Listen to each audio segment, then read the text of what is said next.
So we have to get better as a profession. People who are using resistive violence and situational violence, they might need help and they might need victim services and support, but they don't need a battering intervention class. People who are using a pattern of domination and control need more than a victim support group. Hi everybody, Steve Halley here with the Family Peace Initiative, and welcome to the October edition of the Facilitator's Tool Chest vlog. Today I just want to talk with you just a little bit about this idea of resistive violence and serving women in the world of battering intervention.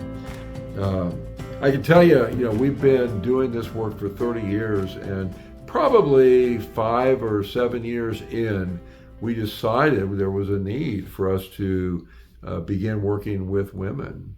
And we started serving women and quickly realized that there was some women who were there because of their being using a pattern of domination and control. There's other women there who were just didn't belong. They clearly were victims of domestic violence. They had gotten caught up into the system. They had probably used some form of resistive violence and got arrested, and then the criminal justice system or the child care networks thought, a battering intervention program might be a good idea.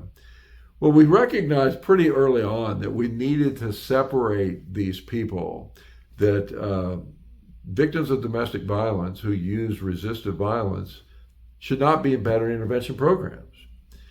And so we started pursuing and requiring everybody, men and women, who came into our programs to undergo an assessment, which was essentially, a pretty elaborate intake of a hour and a half to 2 hour interview with the person, and however, an interview access contact with the victim, with the partner, with previous partners. We were trying to pursue, what is this person's pattern of behavior? Right? Is there violence running through multiple relationships? Was it a one-time situation? Was their partner afraid of them? What was their criminal record? Is there other information out there that would verify or demonstrate that somebody had a pattern of domination and control?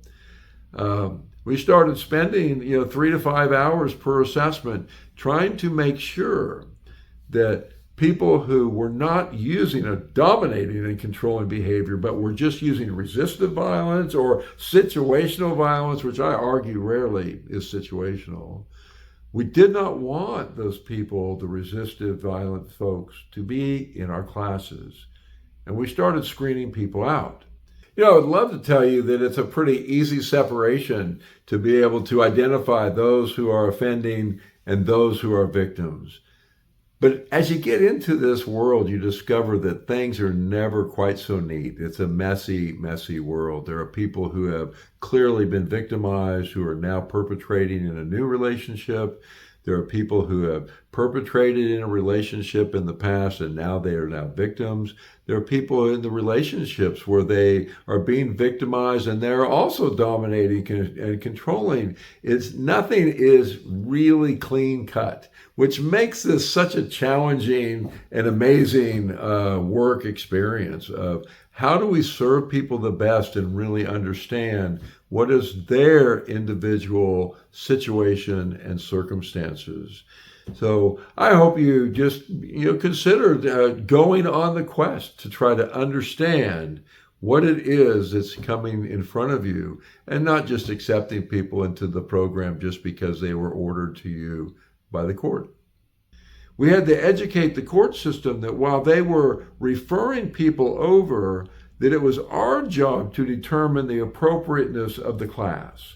Not everyone that they would send over to receive an assessment were we going to serve, because if they didn't have a pattern of domination control that we could identify, they weren't coming into our program. Now, over the years, we have screened some men out of our program because we just could not establish a pattern of domination and control. But by far, the most people that we have screened out over the years have been women who use resistive violence in a domestic violence relationship. They're not dominating and controlling and using coercive control and putting fear into their partner.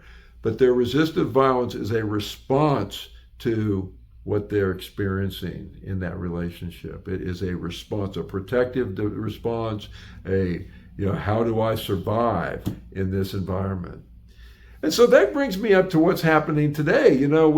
We have programs for women all over the country, and we're starting to get more conversation about what curriculums women should be using and how the approach should be.